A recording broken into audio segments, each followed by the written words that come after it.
Can your custom lowrider truck lay frame like this and steer all the way to the left and the right so that on bump stops a half inch off the ground you can still drive it? Well, here's how. Ladies and gentlemen, come gather round, come gather round, come gather around.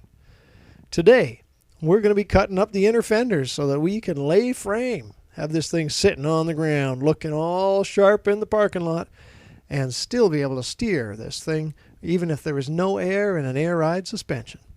I can't put a jack under the front cross member if I'm going to let the front cross member sit on the ground. So I've got a 1.5 by 1.5, probably 1/8 wall, maybe 3/16 square tube, C-clamped at the front of the frame, and that's just enough with the floor jack that I can actually get the jack under it. Out comes the Cut 40 offshore Will It Explode $162 plasma cutter. It's on the bottom of my welding cart. If you like that welding cart, I got a sweet video on the assembly of it. I'll put a link somewhere up above. At least I'm wearing a mask to keep my lungs a little bit protected from the 60-year-old garbage that's all over this truck. As far as I can tell, this truck has never been taken apart before.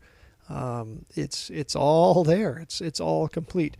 I'm hoping that I finish the truck and still like it, and not like I do all of these modifications and then make it to the end and then go, yeah, I really kind of would wish it was all original. So I guess you got to get it done quick so that your mind doesn't change. But whatever, that's the way it is. You know, and I know I'm going to get bored of this as soon as it's on the road. Anyways, I just turn the wheels left and right, and wherever it seems to hit, I just cut it away. I shoot for about a skinny finger distance.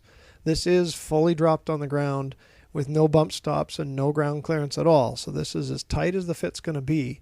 As long as it clears, I should be absolutely laughing once I put some bump stops in so I don't lay complete frame. Maybe take the bump stops out for a show or something. But, you know, if you're on the street and you lose all the air from your air ride, you need to be able to get off of the 4-lane stretch of highway. The passenger side fender had a little bit of a squish in it from previous owner hitting something. So, and I'm not a body man. I'm not good at body work. I don't enjoy body work. I hate body work.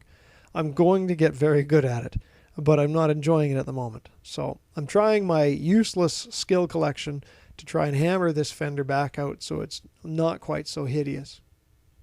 And I'm getting better at it. It does look a little bit like a walnut bag, I'll be honest. But I'll get there. This is a KMS Tools special, cheap hammer and dolly set. They're pretty low garbage. I'm not tremendously impressed with the whole thing. Princess Auto had a sale on 50% off for trailer fenders. I used a set of these in the V8 Firefly. There's a link above to the V8 Firefly. That was the most Frankenstein of all my projects. I try not to watch the videos or look at pictures of it because I kind of I miss it.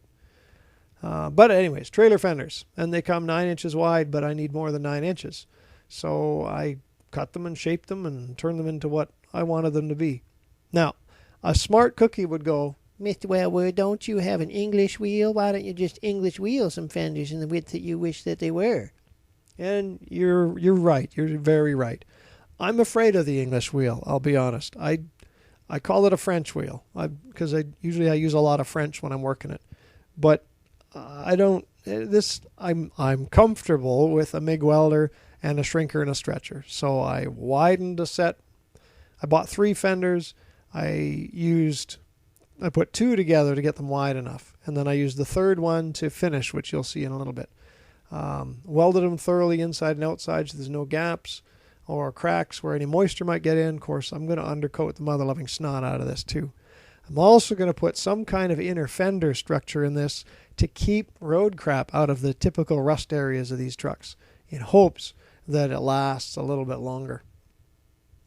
A lot of trial and fitting of this. A lot of the bagged air ride trucks that I've seen on the internet, they certainly change the inner fenders or get an aftermarket set of inner fenders or just even remove them.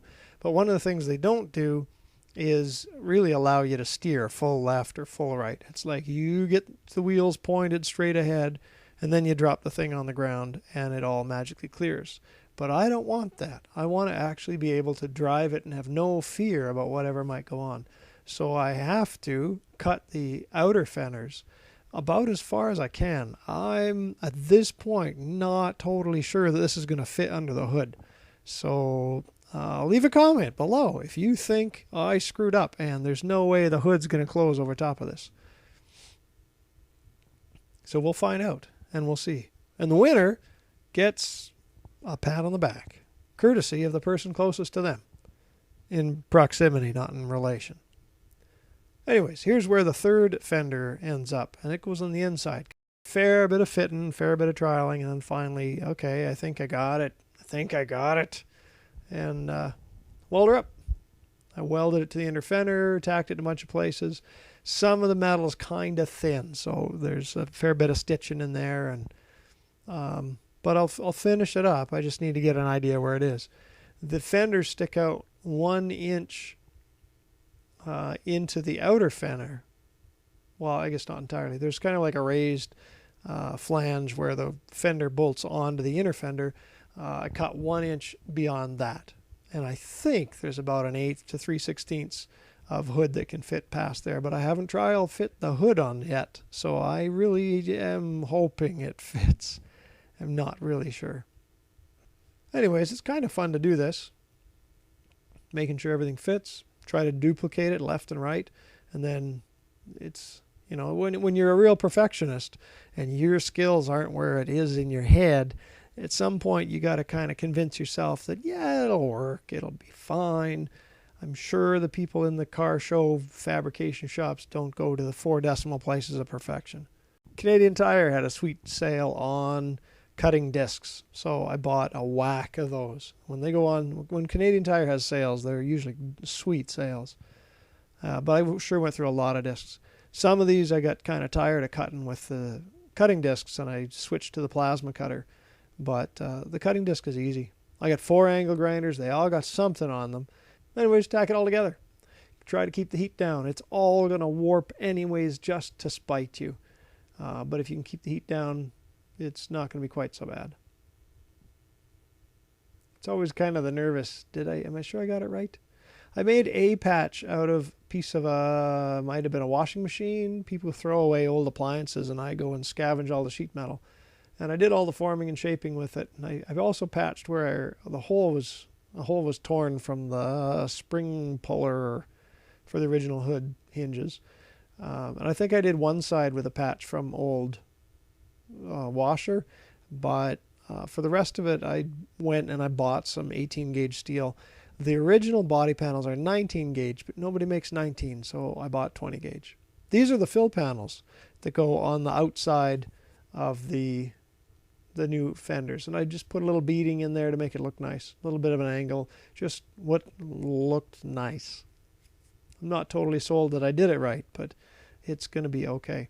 Here you can see the flange. What I want to do is, since I'm losing some of the fasteners that hold the outer fender to the inner fender, I'm recreating that in this flange right here. There will be 3 bolts threaded into another flange welded on the back of the fender that you'll see soon.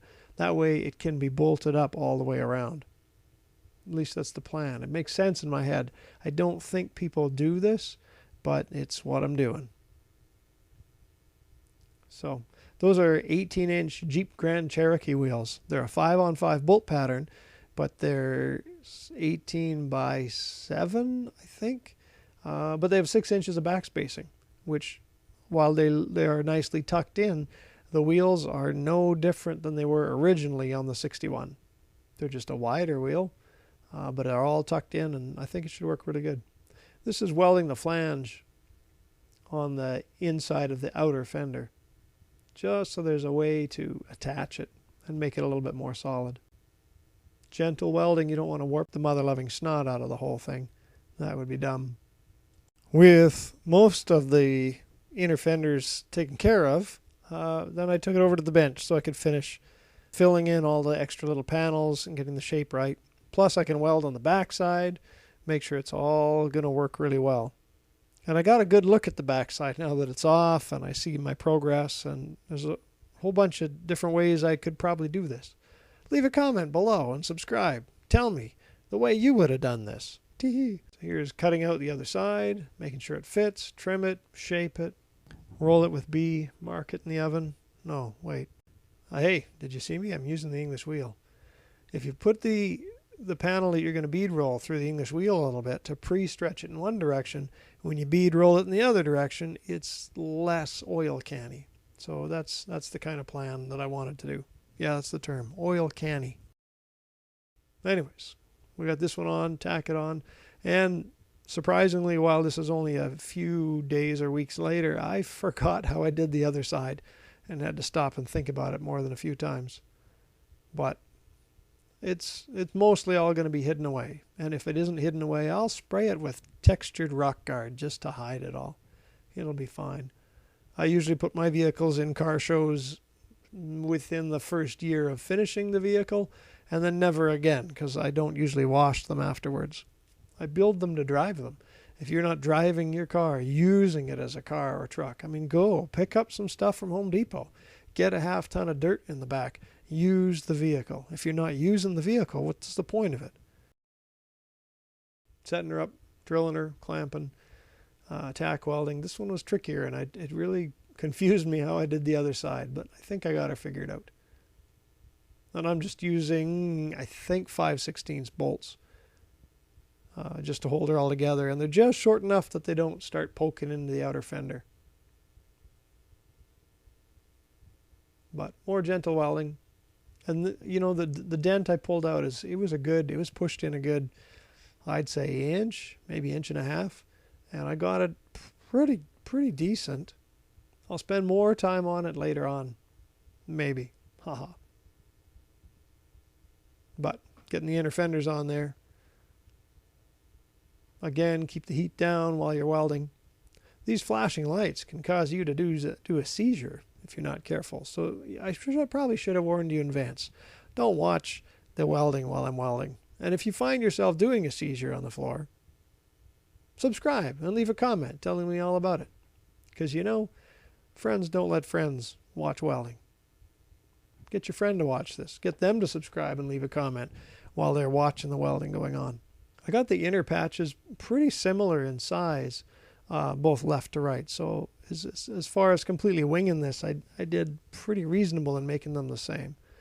And then trying to tack it all together, and the sheet metal's moved because you cut a piece out of it, and then it just, ugh. So I'm trying to shrink the metal to make it fit. And I don't know what I'm doing. I watch videos, I hope for the best, and I go for it. And then I put on thick coats of rock guard to hide it all. Subscribe and leave a comment if you like rock guard. Anyways, I did a little bit of shrinking to try and get rid of the oil canniness of this, and it turned out okay. I will still be going back and doing some finish welding all over the place, and I'm going to be adding bracketry here on the bottom side so I can attach the inner fenders that I'm wanting to do. At some point also I need to take these inner fenders and get them completely blasted. So I'm not really going too far down the rabbit hole in making these perfect yet. But I will once they're all blasted. Now that we know where the inner fenders are, we can figure out where to put the turbocharger. So tune in, ring the bell, leave a comment, subscribe. The next video we start plumbing up the turbo. Thanks for watching.